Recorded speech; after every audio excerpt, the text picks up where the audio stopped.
কই তাড়াতাড়ি ভিক্ষি দিয়ে দাও কাট দে। বাবা আইছি, দাঁড়ান আসতেছি। আসো আসো, বেলা চলে গেল বাপু, আসো। কে রে, আপনি কি ফকির? হ্যাঁ। এই গাড়ি করে নিয়ে, এটা আপনার গাড়ি নাকি? আরে বাবু, এত মানুষের গাড়ি দেয় নাকি আন্দাজে? কিন্তু তুমি ভিক্ষি করে এত সুন্দর গাড়ি কিনলে কেবা করে?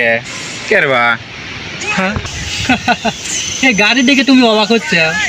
পাগল, আমি আমার এই 7 দিনের কামাই, ঠিক আছে? তুমি যদি এই ব্যবসা করো বাপু, ঠিক আছে, তাহলে মনে করো যে গাড়িকে তুমি প্রাইভেট কার কিনতে পারবে।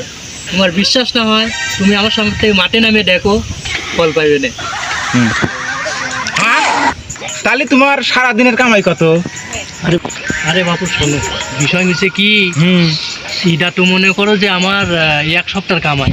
তাই নাকি? হ্যাঁ পাগল, কও কি এইটাও সম্ভব? আমার সারা দিনে তাহলে হিসাব করো কত করে কামাই হয়। কও কি তাহলে তোমার সারাদিনটা কত? তাও মনে করো যে 10। হ্যাঁ, আমার তো মাথা চাঁদি নষ্ট হয়ে গেল। কও কি? এ বাবু, মাথা 4 দিন নষ্ট করে লাভ নাই। যদি তুমি লজ্জা শরম বাদ দিতে পারো, হ্যাঁ। এইরকম 2-4টে বাড়ি, ঠিক আছে, 5 তলা 6 তলা ঢাকা শহর করতে পারবে, করে তুমি ব্যবসা নিয়ে করবে, ঠিক আছে? তুমি যদি 10টা লোকও খাটাও এর পিছনে, একটা অফিস খুলে, ঠিক আছে, আমি সামনে আমার লোক কিছু প্রয়োজন, আমি এটা করবো, ঠিক আছে? তোমার বিশ্বাস না হয় তুমি আমার একটা অ্যাসিস্ট্যান্ট আপাতত লাগবে, তোমার ট্রেনিং দেওয়া, তুমি গাড়ি টোটো। চলো তো যাই, তাহলে দেখে আসি বিষয়টা। আসো, কিন্তু বাবু লজ্জা করা যাবে না কিন্তু। না না, এই জানলে এটা লজ্জা করে।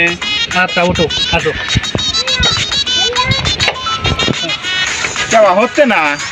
এ তো বাবু দাঁড়াও।